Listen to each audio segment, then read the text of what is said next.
enjoyed so much freedom for so long that we are perhaps endangered of forgetting how much blood it costs to establish the Bill of Rights. Felix Frankfurter. Good afternoon, contestants, audience, and judges. My name is Sydney Logan. Now, when you think of someone patriotic, who do you think of? Do you think of John McCain, who was a pilot in the Vietnam War, was shot down and captured? Or do you think of Eddie Murphy, a Medal of Honor recipient in World War II? Though these men are very patriotic, they're also war heroes. Well, what about the men and women who weren't in battle or in any military of any kind, such as the 56 men who signed our Declaration of Independence? 56 patriotic men. They were the brains, not the soldiers. Have you ever wondered what happened to them? Because for all we know, they signed our Declaration of Independence, then went on with life happy and free like the rest of us today. Well, that's false. 5 signers were captured and tortured. 12 had their homes burned to the ground. 9 of the 56 died of wounds and hardship of the Revolutionary War. 2 lost their sons, while another had 2 sons captured. John Harrott, one of those signers, was driven from his wife's bedside as she was dying. He and his 13 children fled for their lives. These men were fully aware that once that ink hit the paper, that they could perhaps lose everything. But they did so anyway. They didn't do it for themselves. They did it for their children and their children's children, and for generations on. We as Americans take that freedom for granted. I mean, I even do. We're just so used to it being there. But how often do we take that step back and think, I'm proud to be an American, or I'm glad to be in the country that I'm in? We even take for granted the small things, such as freedom of speech. Though we do cherish it when it may not be most needed, but when it is, we can take it to the extremes. Or it can do the opposite. It can be slowly taken from our fingertips without us even realizing it. Look at Asia and South Korea. There, the government controls the people. But here in the US, the government can't run without the people. We have enjoyed so much freedom for so long that we are perhaps endangered of forgetting how much blood it costs to establish the Bill of Rights. Felix Frankfurter. Now I challenge you as citizens, each and every one of you, to take that step back from your daily lives, to think, to see what a beautiful country we are and how lucky we are to be an American. And I hope that in hearing my speech helped you see that there is more to a patriot than guns and a uniform. Because for someone to be a patriot can be as much as having a pen in their hand and pride in their heart. Thank you. Have a good day.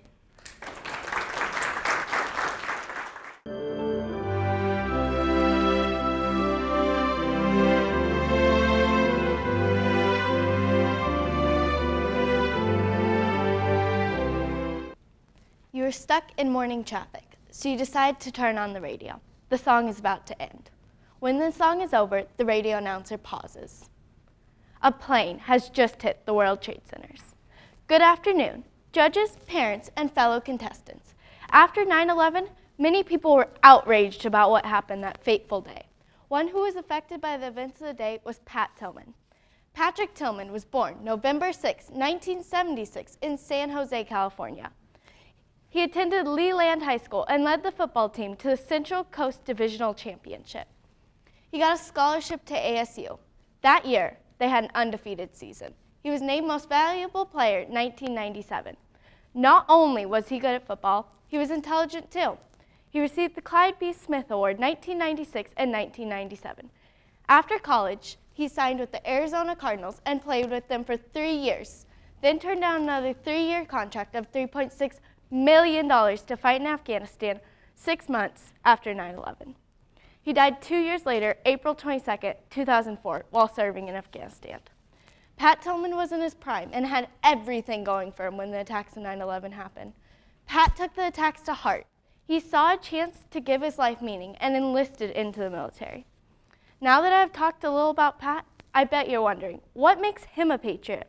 Well, you have to understand what a patriot is. A patriot is someone who is willing to risk everything for their country. That is not everything for the country. Pat Tillman died fighting for our country. He took that risk because that is what patriots do. If you were to ask him, are you a patriot, or do you consider yourself a patriot, what do you think he would say?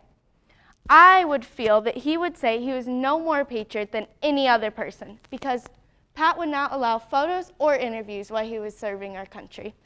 He felt he was no more important than any other military personnel. What role did Pat Tillman play? Well, he decided to enlist 6 months after the terrorist attacks on 9/11. He helped a struggling Pentagon keep the support for the war.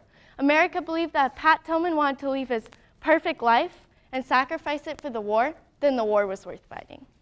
Pat became the most famous soldier at the time.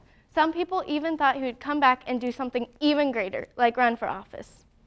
Sadly, that's not what happened.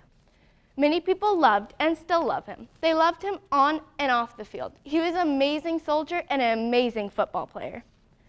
I believe Patrick Tillman was and still is a true patriot because he died fighting for our country, leaving a paycheck of $3.6 million. That's more than most Americans will make in over 30 years. He was thinking of us before himself, thinking of our country before himself. Do you think of others before yourself? Do you think of our country before yourself? Take a minute and think. One such individual who thought of our country before himself, just as Pat Tillman did, was Travis Mills. Travis Mills is not as known as Pat Tillman, but he still served our country without thinking of himself. He lost his arms and legs after surviving an IED explosion in Afghanistan. He's been through countless surgeries and grueling pain. Ultimately, he wants to stand before his fellow soldiers and welcome them home for more. Again, thinking of others before himself. These people, including Pat Tillman, have taught me to think of others before myself and to help wherever my help is needed. This does not only mean enlisting into the military, but donating food to a needy family, volunteering at a soup kitchen, or just helping someone going through a tough time, just as our country was after 9/11. If Pat Tillman was around today, he would be doing something great and keep on inspiring people to do the right thing. Pat was a patriot, and a patriot's legacy lives on forever. In the future, there will be flying cars, and people will live on the moon. I hope the world will still recognize those who place others' needs in front of their own, to know what these people, including Pat Tillman, did and what it means to be a patriot. Thank you.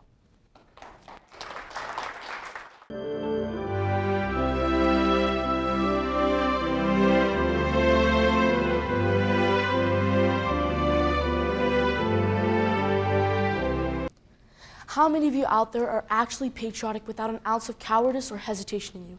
How many of you are willing to lay your lives down for the benefit of this country? My name is Abel Cherian, and I am here not to reprimand you, but to give you sound advice. As human beings, we are naturally forgetful. Because of this, we may lose respect, lose adoration, and lose our ability to sacrifice for our nation.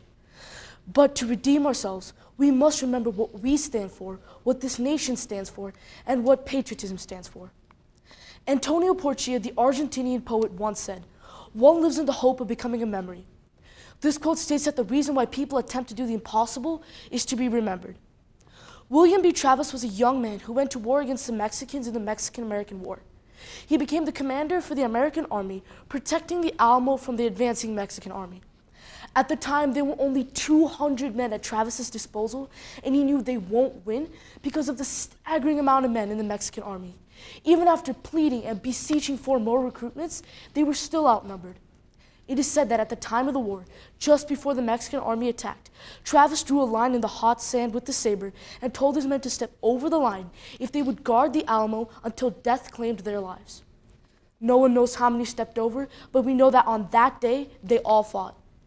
Travis and his men embodied patriotism because they were willing to put the country's needs on top of their own. They used their blood to reinforce the foundations of this country. If we disregard their sacrifice, then their blood was utilized for a lost cause. Billy Graham said this about America. Self-centered indulgence, pride, and a lack of shame over sin are now emblems of the American lifestyle. People like Graham realize that America is not what it should be. We can see many instances in history where this predicament affected America. The one that populates my memory is the Civil War period.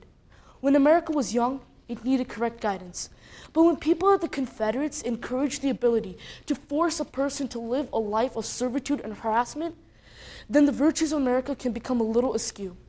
But there was a man who used books, papers, and words as weapons instead of guns, cannons, and bullets to guide America down the right path. This iconic hero was Frederick Douglass. Douglass was born into a life of slavery. As he grew older, he received education and eloquence through the sacrifice of others. Even his daring escapades didn't incite as much patriotism as his speeches against slavery. His articulation deemed him more sophisticated than white men. Some of the white population even thought he was not pure black, but part white. Many despised him and plotted his death. Despite all this hatred and disbelief, through his words he was able to save the enslaved blacks. As responsible citizens, we must follow the footsteps of people like Frederick Douglass. Through Travis's and Douglass's actions and the situations of our time, we must realize that America must not be egotistical, cold-blooded, and ignorant so as not to upset the blood of those sacrificed in order to institute this country. This nation has survived through tough times and surpassed all obstacles because people still fight, people still die, and people still pray. But when all of our achievements go to our heads, we can become a little conceited.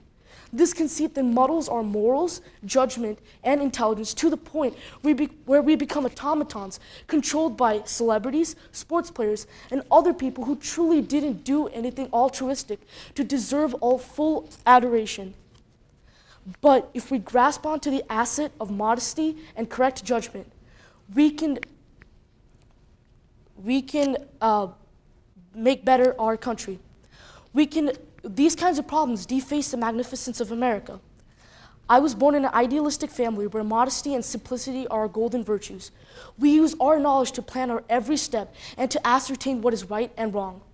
But when we disregard these precautions, all doors of success that were once open for us will close, and we will be prone to receive problems. That is why I give you this advice, America. If you don't heed these words, your arrogance will be your downfall. But if you do, many doors of success will be open for you, and the dreams and ambitions of your creators will be fulfilled. May God bless America with prosperity and liberty. Thank you.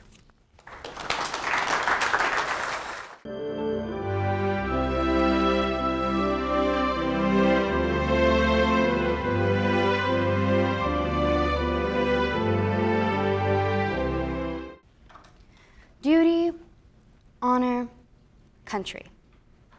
Duty. Given service or business, active military service. Honor. Showing of usual merited respect. Privilege. Country. Land of a person's birth, residence, or citizenship. That's how Merriam-Webster's School Dictionary defines these words. For me, one word can perfectly define them. Heroism. Good afternoon, judges, members of the audience, and fellow chairmen. General Douglas MacArthur once said, duty, honor, country. Those three hallowed words reverently dictate what you ought to be, what you can be, and what you will be. This quote to me is like a light, not just a simple candlelight, but a light that blazes with passion and intentions of hope and security in the dark night of which none are found. Duty, what you ought to have. Most, if not all of us, think of the brave men and women who serve our country when this word is mentioned, whether in the Marines, Navy, Army, Coast Guard, Air Force, or Reserves. They, in my opinion, are the true heroes. They are the reason why our beautiful nation is undeniably free. Fighting, risking their lives not knowing if they would once again be with the ones they love. For some, the ones they love are the reasons why they do what they do. We, as Americans, as proud people of the country we love, all have a duty. It's what we ought to have. Honor, what you can have. When a soldier or police officer has fallen, we lower the flag half-mast. We build memorials for those who will always be remembered. We make special holidays for the events or people that move us the most. For instance, 9/11, Martin Luther King Jr., and Pearl Harbor Remembrance Day. We show respect to the everyday people that make a difference every day. But we are these people. We set heroic, honorable examples for our future generations. Honor, what you can have. Honorable, what you can be. Country, what you will have. Living in America, we know it's a country where we are united, as it is defined in our name. But the word united goes deeper than what we're called. It resembles our relationship with our troops. It resembles our society, our citizens. It resembles us where it matters the most. Without our citizens, America wouldn't be what it is. Besides a vast amount of land, if our societies fell apart, our troops would have literally nothing to protect. Without our citizens, you wouldn't have our proud troops. Without our proud troops, you wouldn't have our beautiful nation where freedom rings. Our country, America, what you will have, what we do have. Duty, honor, country. Those three hallowed words reverently dictate what you ought to be, what you can be, and what you will be. These very words said by General MacArthur will forever to me be an inspiration. In our country, in our everyday lives, even in all of us, each and every one of us have qualities that represent heroism, something someone can look up to, just like how we look up to those who've served. And if you are a veteran, thank you so very much for your service. Most of us have a hero, but remember, you can be a hero to someone else. Before I end my speech, I'd like to ask my fellow Americans a question. In the eyes of another person, have you ever wondered if you're their hero? Thank you.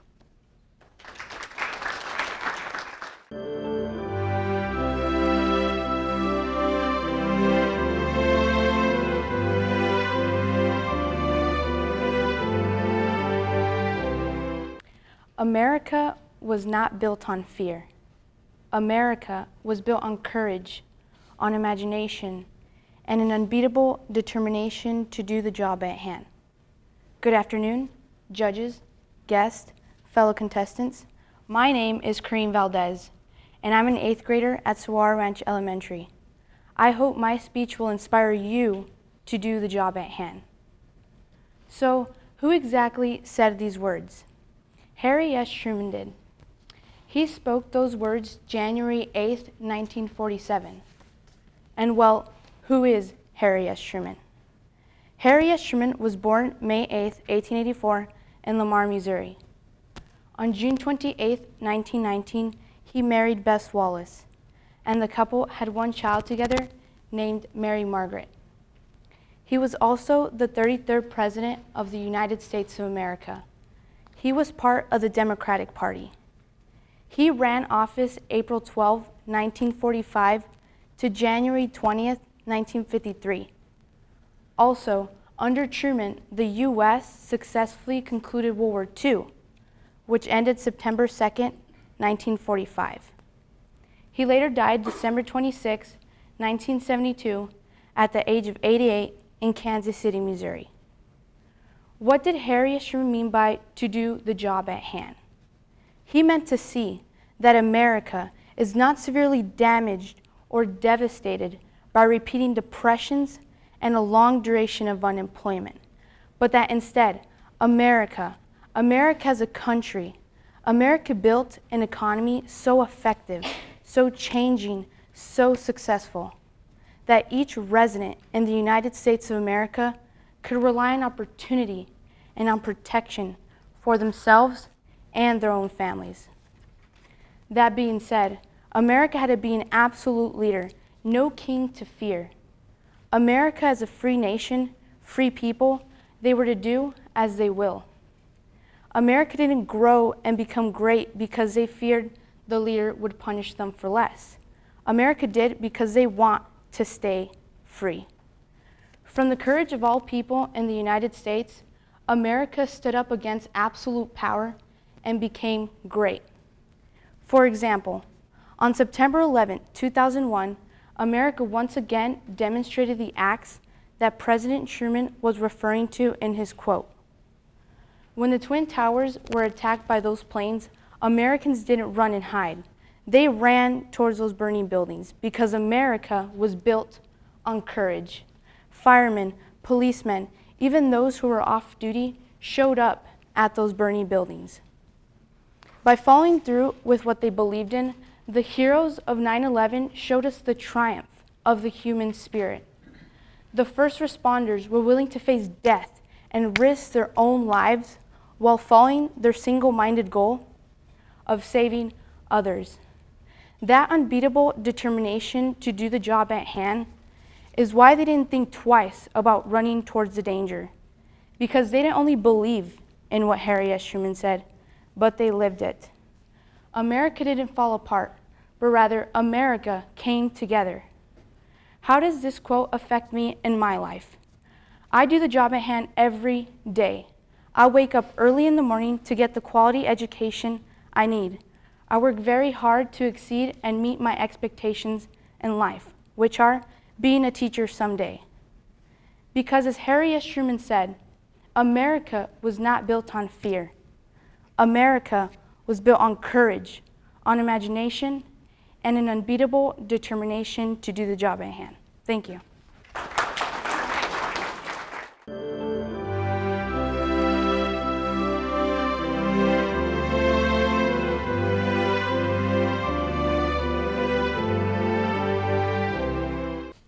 Hello, judges, guests, and fellow contestants. My name is Ethan Kessler, and a quote I've heard recently is, America was not built on fear. America was built on courage, on imagination, and an unbeatable determination to do the job at hand. This was said by none other than Harry S. Truman, the 33rd President of the United States. While I was thinking about this, I didn't quite understand it at first, so I broke it down piece by piece. America was not built on fear. The definition of fear is an unpleasant emotion caused by the belief that someone or something is dangerous, likely to cause pain or a threat. So what Truman meant by this is that we were not afraid or we didn't have fear to leave everything behind and come to America. We had the courage to leave, which is the next part of Mr. Truman's quote. The definition of courage is the ability to do something that frightens one. America had a lot of courage in all the wars and battles that we've been through. For example, the Revolutionary War. The Revolution was between the 13 colonies and the Kingdom of Great Britain. It started in 1776 and ended in 1783. Then there's the Civil War, which is also known as the War between the states. It was between the North and the South. The purpose of the Civil War was for the abolition of slavery. The Union ended up winning and slavery was abolished. Imagination is the next part. The definition of imagination is the faculty or action of forming new ideas, images, or concepts. America had plenty of imagination with our inventions over the years. An invention by a very patriotic American, Thomas Edison, with the light bulb. It took Edison over 10,000 tries to make the light bulb. He said he did not fail 10,000 times, he just said that he found 10,000 ways not to make a light bulb. This is the kind of determination an everyday American needs to have. My father always tells my siblings and I to never give up and to finish what we started. Edison was determined and didn't give up, and without the light bulb, we wouldn't be able to light up a room or use the cell phones in our pockets. Our nation has been through so much. Some was good and some was bad. But there's one question: where are we today? We have come so far since we became a free nation. We have developed in technology, government, and architecture. With technology, now we have cars for transportation, cell phones for communication, and games or toys for entertainment. In government, we have different branches. The House of Representatives and Senate make up Congress, which makes up the legislative branch. The president makes up the executive branch, and the Supreme Court makes up the judicial branch. For architecture, there are better homes for shelter, offices for work, and schools for learning.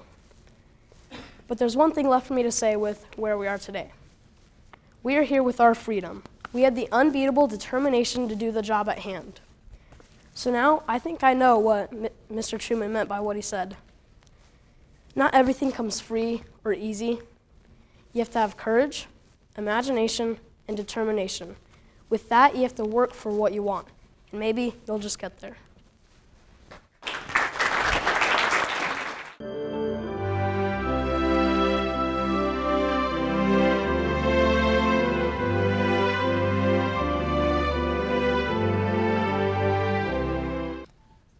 For this is what America's all about.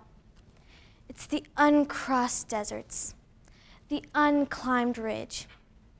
It is the star that has not been reached, and the harvest that is sleeping in the unplowed ground. Judges, fellow contestants, and incoming spectators, welcome. My name is Gila Sabir, and this wonderful quote was said by Lyndon Baines Johnson, the 36th President of the United States. Before I start, I want to ask you, what was this quote telling us? Now let me take it from here. This quote is not explaining what a big, epic failure we are. It explains that anything in the land of the free is possible. It explains that we can cross those uncrossed deserts. We can climb those unclimbed ridges, and we can reach for the unreached stars. Although you're probably asking yourselves, how? And to answer your questions, America. One word, 7 letters, and one grand meaning. America, where the impossible becomes the possible. The land where the skies are as blue as the ocean, land as free as the wind, and opportunities as far as the eye can see. Although we are perhaps in such great danger of forgetting how much blood it cost to establish the Bill of Rights. Now this quote was said by Felix Frankfurter. What is the Bill of Rights? You're probably thinking. I can tell you, it's not the cappuccino you get from Starbucks, nor is it those good-looking fries you get from McDonald's. It is the laws in America that protect your rights. Come on, look at Afghan and Pakistani women and girls. They don't have rights. Since they have no rights, if they protest, speak their minds, or even go to school, they'll be shot by Taliban or punished.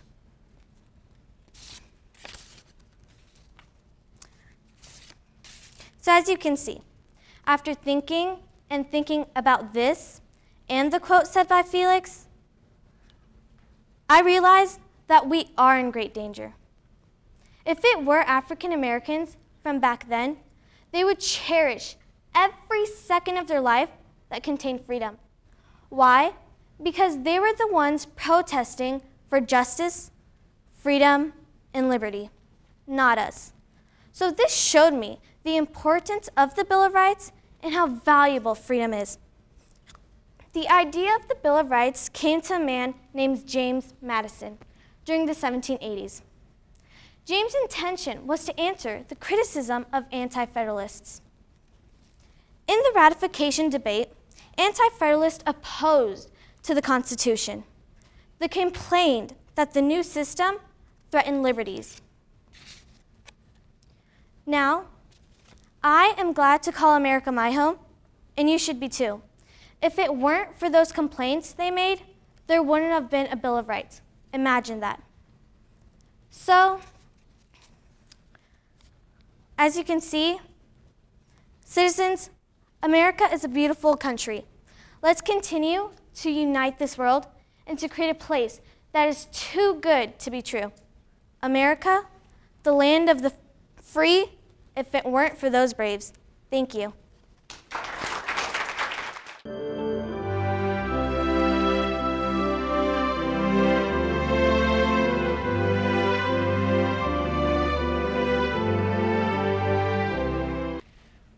A true patriot is loyal to not just their country, but to the people in it. Welcome judges, parents, and fellow contestants. Martin Luther King Jr. once said that if we are to have peace on earth, our loyalties must become ecumenical rather than sectional. Our loyalties must transcend our race, our tribe, our class, and our nation. And this means we must develop a world perspective. To become a true patriot, we must follow this quote and believe in not only the ability of our country, but of the people in it. Martin Luther King Jr. taught us a lot in his life, and we see it everywhere we go. It is not natural to discriminate against others for any reason, and true patriots are loyal to people, not objects. To illustrate, Dr. King was passionate about equal rights his whole life. He was born on January 15, 1929, and worked to find a world perspective wherever he went. Although his main objective was to find equal opportunity for people of a different race, he believed that all people, rich or poor, girl or boy, fast runner or quick learner, they deserved every right in his eyes. He also believed that world peace is important and those who work to keep it are patriots. He showed us that patriots are considered such, not because of what they accomplish, but because of what they help others accomplish and what they do for the greater good of all people. For example, when you see someone donate to a charity, help a handicapped person down the stairs, or pick up trash on the ground, they are being a patriot. A patriot can but isn't limited to flying a flag or serving in the military. Patriots aren't just devoted to their country, but to the people in it. My math teacher, Miss Cagle, is a patriot. Not only does she work weekend shifts at Luke Air Force Base, but she is an inspiring teacher that helps me with the mental crisis of Algebra 1. This is what a true patriot is, someone who helps others. However, many people still believe that discrimination or suspicion against people that look a certain way is a natural human instinct. But as is so clearly shown in Rodgers and Hammerstein's lyrics from South Pacific, this isn't so. You've got to be taught to be afraid of the people whose eyes are oddly made and the people whose skin is a different shade. You've got to be carefully taught. You've got to be taught before it's too late, before you are 6 or 7 or 8, to hate all the people your relatives hate. You've got to be carefully taught. In the past 46 years since Dr. King's death, we have gradually made a change against this type of thinking. However, this will be the generation that makes a patriotic stand and diminishes these biased thoughts that have become habit. It is our responsibility to work our hardest and become more than those before us. We will become loyal to all people, and in doing so, change the world. Additionally, a patriot is loyal to not just their country, but to the people in it. They are respectful to not only the flag, but to all 313.9 million other people that live in this country. They are respectful to the president because of the people that believe he will do great things. And they show their appreciation for those fighting for our freedom overseas in any and every way they can. A patriot works his or her hardest for the benefit of others. Martin Luther King Jr. said we can have world peace if our loyalties become national. If we take our devotion past the items that represent this great nation and onto the citizens that make it what it is today. How will you work to be a patriot? How will you change the world? How will you respect those around you? How will you show your loyalty to the citizens of the United States of America? Thank you.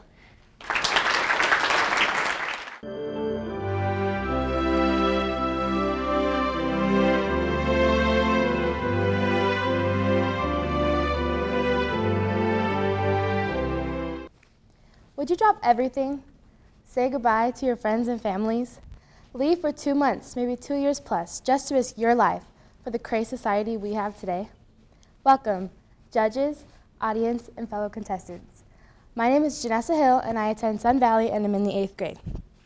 Think about this. When people say patriotism, they think of American flags and simple things like that. But when my dad says patriotism, he says, quote, "It's a dedication to your country." showing love and loyalty, being willing to put your life on the line for something even bigger than yourself. To look back at what he said, I realized that he has embodied all of the things he described, which is why I believe he is a true American patriot. As you may assume, being in the Navy and a Department of Corrections officer shows a lot of patriotism within itself. At least 6 times a year, there are knife fights, riots, and drug overdoses, which can make people pretty loopy. But every day, he walks in there with his head high, showing the prisoners who's boss. When it comes to the Navy, once, maybe even twice a year, he has to go serve at a naval base in Virginia. If he didn't love his country and wasn't a true patriot, he wouldn't waste all of his time keeping the robbers and prisoners in jail. He even shows patriotism in our own home. Have you ever walked into someone's house and seen 2 huge American flags on the wall? Well, if any of you ever end up at my house, you will. On the left wall, there is a huge naval flag, and on the right wall, there is a huge American flag. It's kind of funny. All my friends come over and they walk in, and the first question they ask is, "Are your parents overprotective?" And in most cases, the answer is yes. But my dad doesn't care what people think about him. He'll put flags on the walls, on the cars, and on the clothes, which isn't the best look for him.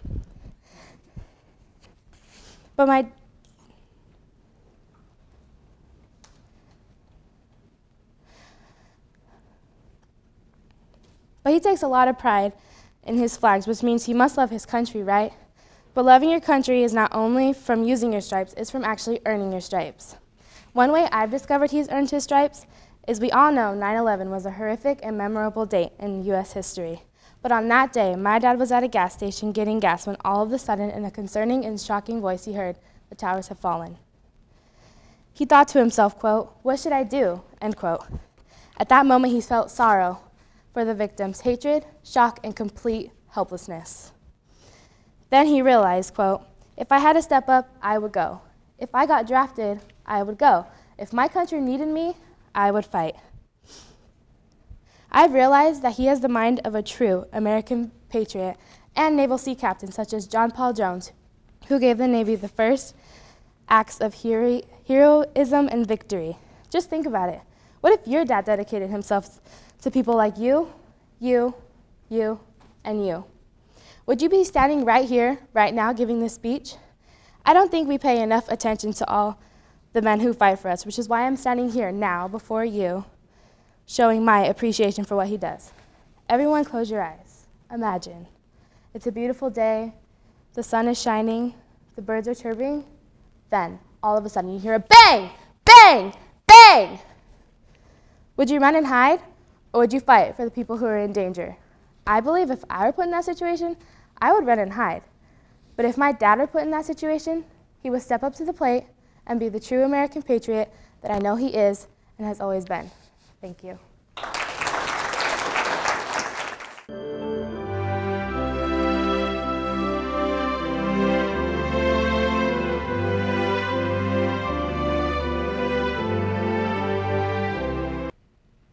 For this is what America is all about. It is the uncrossed desert and the unclimbed ridge. It is the star that is not reached and the harvest that is sleeping in the unplowed ground. This quote was given by our 36th president, Lyndon Baines Johnson, in his inaugural address in 1965. In the previous year, President Johnson had increased the Vietnam troops from 75,000 to 125,000, had announced his plan to implement Medicare, and signed the Civil Rights Act, which prohibited most of the unfair practices used to prevent various minorities from registering to vote. Good afternoon, Chair, judges, fellow contestants, and guests. I'm Carolyn Melke, and I'm here to tell you the history of 3 inspired, proud, and brave Americans that greatly influenced our past, our present, and our future by crossing the desert, climbing the ridge, and reaching for the stars. President Johnson had a vision of an America where all men were created equal. Before President Johnson signed the Civil Rights Act, minorities possessed the right to vote, but encountered several obstacles, most notably in the South, including polling taxes and literacy tests. This immediately excluded minorities that were poorly educated due to segregated schools, and minorities below the poverty line due to unequal pay. But our commander-in-chief knew that we were all Americans, that there was more that united us than divided us. In 1961, Johnson's predecessor, John Fitzgerald Kennedy, set forth a challenge to reach beyond the stars and put an American on the moon. With this proclamation, patriots throughout the country set forth on a quest to put an American on the moon. In 1961, we as a country knew very little of the moon. We knew nothing of its gravity, nothing of landing a spacecraft, and most important, we didn't know how to get anything or anyone back home from the moon. But through dedication, perseverance, and bravery, just 9 years later, on July 20th, 1969, astronaut Neil Armstrong walked onto the moon and into history, completing President Kennedy's challenge. Franklin Delano Roosevelt served as the 32nd President of the United States for 12 years. During his terms, Roosevelt lowered the unemployment from 25% to 14%, increased the national gross income 34%, and led our country through the Great Depression. President Roosevelt is the only president in American history to have served 12 years in office. And what makes this even more notable is the fact that during his terms, Roosevelt was suffering from the chronic illness polio. President Roosevelt displayed great courage, integrity, and perseverance while he governed his country. He eventually led the United States out of the Great Depression, but not without a cost. President Roosevelt had continued to inflict countless nights of stress that withered his body even more. And after serving for 12 years as president, Roosevelt died in office, leaving a nearly recovered America grief-stricken. All three of these men gave countless hours to make our country a place where anyone, black or white, rich or poor, man or woman, could cross the desert, climb the ridge, and reach for the stars. They made our country a place where any and everyone could act like they wanted, pray like they wanted, and be who they wanted. They made these great United States of America a place where all could discover deserts, climb never-found ridges, and reach for new galaxies. Thank you.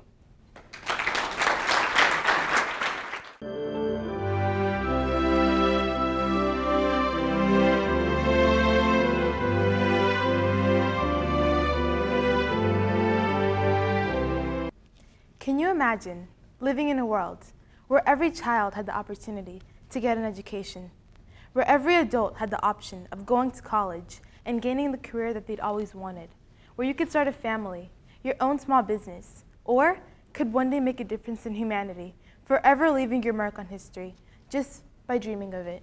Well, to tell you the truth, if you just spared a glance, took a look around you, you'd realize you're living in the one nation in the entire world where anything is possible, where opportunity is a terrible thing to waste. Every single person has a dream, and although not everyone has the opportunity to make their dream a reality, they all deserve the right to look back one day and say, I made it. Good afternoon, ladies and gentlemen. My name is Farhat Ali, and I am an 8th grader at Peoria Elementary. I'd like to start off by welcoming you all to the United States of America, where you can reach for the stars and beyond, where anything is possible, if you just believe that you will succeed and prosper into anything you could ever imagine, because you have the right to. On January 8th, 1947, Harry S. Truman gave a very proficient speech to Congress, and with his words, he gave us hope and encouraged us to become the person we'd always wanted to be. Through the message that he sent, he stated, America was not built on fear. America was built on courage, on imagination, and an unbeatable determination to do the job at hand. He showed us that giving up was not an option, and he encouraged us to face our fears, and he encouraged us to work together to create a better nation.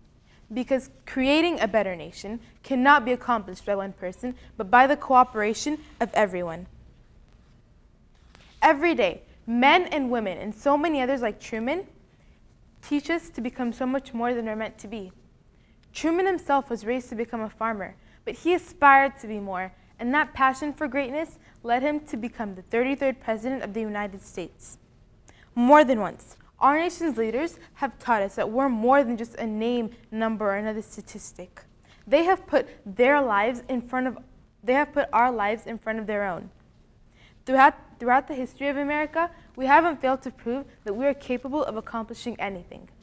Whether it was the women's suffrage movement in the 1920s, where a few women believed they should be treated equally to men, or the Depression in the 1930s that shook but did not break us, proving that we truly could overcome the worst, or the Civil Rights Movement, where so many Americans came together to show that it didn't matter whether you were a woman or a man, black or white, old or young. No one had any right to judge you. In 2002, my family won the green card lottery, which is basically a ticket that allows us entry into the United States. Prior to 2013, 55,000 people from all walks of life, from all across the world were chosen, and my family had the hard decision of whether or not to completely relocate and start our lives all over again in a brand new country. A year later, we boarded a plane headed to America. And on November 8th, 2003, we landed in Arizona. Today, I can proudly stand in front of all of you and say that I am so happy we made the decision to move here. Life could never be better, and although we've hit many, many bumps in the road, our friends, family, neighbors, and country have helped us back on our feet. My love for this great nation is more than I could ever put into words. Sadly, so many brave men and women have passed away, but with us leave their wisdom, courage, and determination. We can truly look back and say that we've built a nation so dynamic, an economy so progressive, that each and every one of us can feel pride, security, and opportunity for ourselves and our family.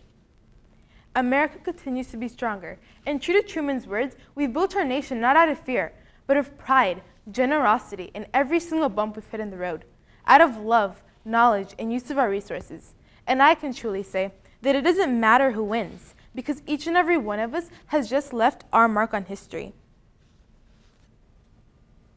Just by being here in America, you have shown us all that living in a nation that guarantees us jobs, equality, and health care for families that just can't make it on their own should not be taken for granted. And my hope is that I will leave you today with a newfound patriotism for your country, so that one day we can all look back and say that I made it. I am not just another name, number, or statistic. I am the next generation, and I have just left my mark on the world. Thank you.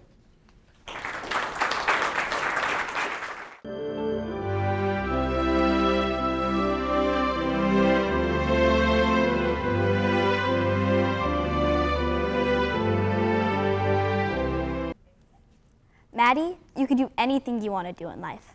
That's what I've been told my whole life. From the time I was a preschooler watching Blue's Clues to today, being president in National Junior Honor Society.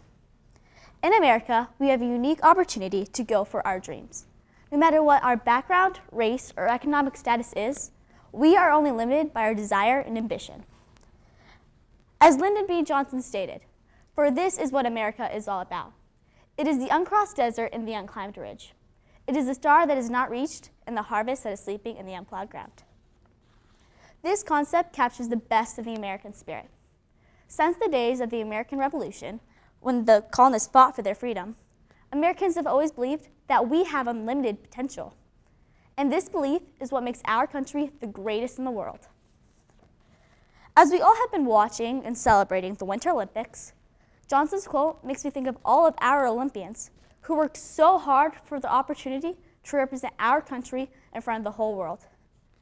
Nothing makes those Olympians more proud than winning a gold medal and hearing our national anthem playing, realizing that they crossed that desert, they climbed that ridge, and they reached that star. That they accomplished something that many others would only dream of doing. That they pushed themselves from being good enough to being the best. Billy Mills is one of those Olympians that reminds me of how here in America, anyone can go out and make their own opportunities. Billy grew up in poverty and was orphaned at the age of 12. Rather than lose hope, he instead chose to turn to sports. He saw that star and never stopped reaching for it. And in 1964, he became the first American to win a gold medal in the 10,000 meter race. Bonnie Blair also embodies the American spirit that helped her overcome poverty. She relied on family and friends to raise the money to help her cross the desert, and eventually earned her a chance to compete in 4 different Olympics between 1984 and 1992, where she won a total of 5 gold and 1 bronze medal. Having Crohn's disease slowed Carrie Johnson down a bit, but she wasn't going to let it rule her life. Carrie worked out, and little by little, she grew enough strength to make it on the U.S. women's kayaking team and achieve her athletic goals. In 2008, she qualified for her next Olympic team and stayed healthy until 2009, when she had another flare-up. But she pushed through it. And in 2012, she competed in her 3rd Olympic Games and proved no disease can stop a dream or stop you from climbing any ridge. For this is what America is all about. America is about pushing boundaries and achieving things you never thought you could achieve. Whether your goal is to go to an Ivy League school, become president of the United States, or represent our country for the Winter Olympics, everyone has the opportunity to reach for our goals and take advantage of the opportunity that the founders of our country fought to give us. And when you get to the end of the desert and to the top of the ridge, don't stop there.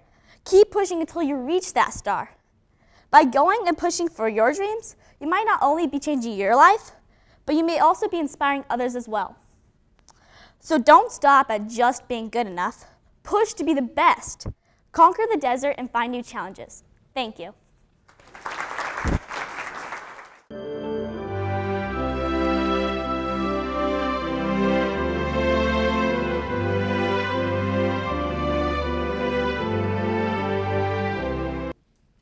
Welcome, parents, guests, and fellow contestants. What was America built on? Was it built on fear? No. America was not built on fear. It was built on courage, an imagination, and an unbeatable determination. This was once said by Harry S. Truman. But what does it really mean? It could practically mean anything. But what if we broke this quote into pieces? Wouldn't that help? Courage, imagination, determination. Do we actually have any of these qualities? Well, let's think about it. Let's go back to the Civil War. Who then had courage? A lot of people, right? But let's focus on one person. That person would be Harriet Tubman. Well, if you don't know who Harriet Tubman is, I'll fill you in right now. Harriet Tubman was a runaway slave who became a conductor in the Underground Railroad. That wouldn't have been easy, right? What if she got caught? What if someone sold her out? What if? There were so many what ifs, so how did she do it? Wasn't she scared? Of course she was. Because if she got caught, she'd either get killed or sent back to be a slave. But she had courage, and for her, that's all she needed. That's what the courage part of the quote meant. As long as you have courage and you work towards your ambitions, you'll be more likely to succeed. Like Harriet Tubman, who wanted to help slaves escape using the Underground Railroad, and she did. Okay, we're still in the Civil War, but this time it's Abraham Lincoln. Exactly what was he trying to accomplish in his term as president? Was he trying to create a food recipe? No. He was trying to abolish slavery. Obviously, he had an idea or a process for him to be able to abolish slavery.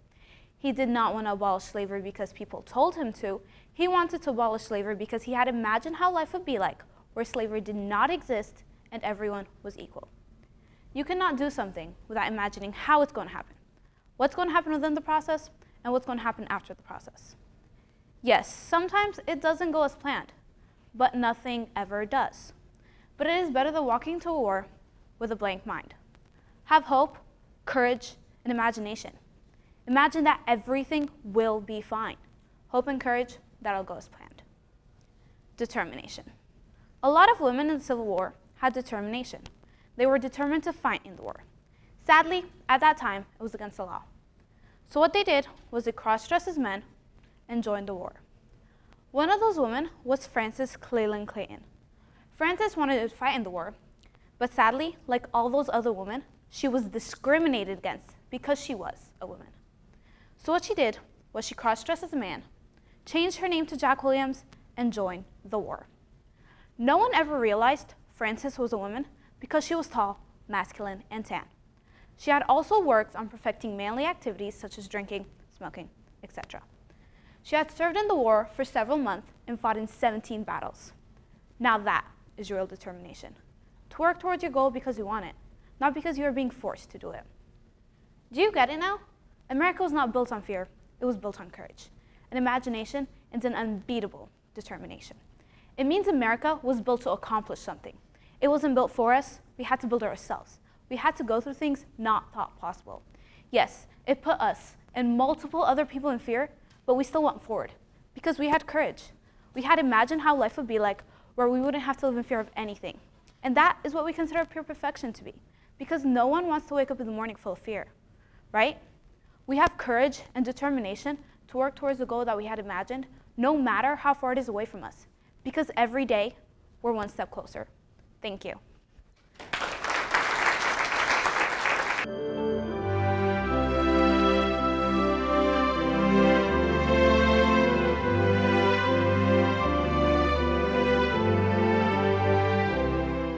Patriotism. When you hear that word, what comes to your mind?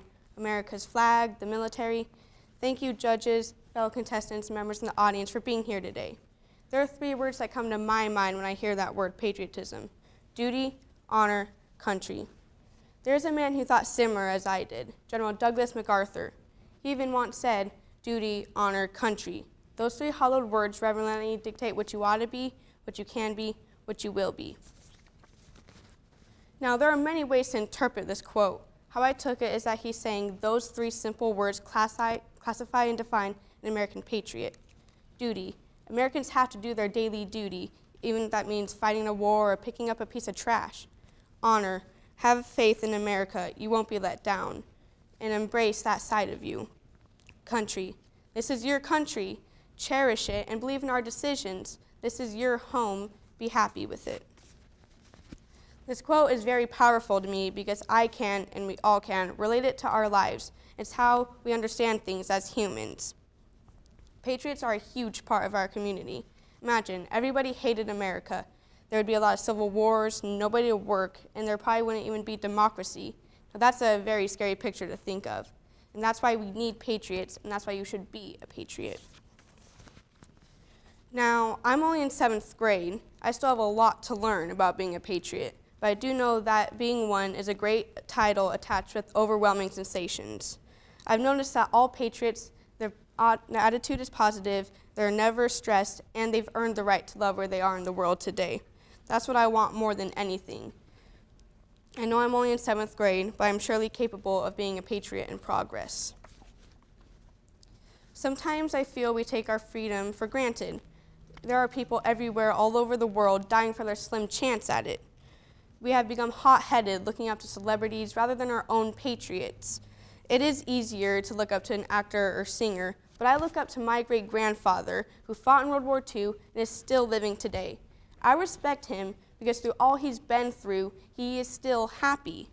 If we can just open our eyes through America-loving eyes, then we can see a whole new world around us. If we just take a moment to realize all America has done for us, then we can think of how we can help everyone else in need. Fighting or serving for our country are good ways, but they aren't the only options. You can get a job that helps our economy or even our soldiers. The possibilities are endless. General Douglas MacArthur said this remarkable quote when he was accepting an award. I think he decided to say it when he had all eyes on him. I would have done the same thing. Duty, honor, country. Those 3 hollowed words reverently dictate what you ought to be, what you can be, what you will be. Imagine you were in the audience when he said that. How would you have reacted? That's something we should all take time to think about. Don't underestimate America and patriotism. There are more than you think. Duty, honor, country. 3 simple words nobody will, should, or ever forget. What do those 3 hollowed words mean to you now? Thank you.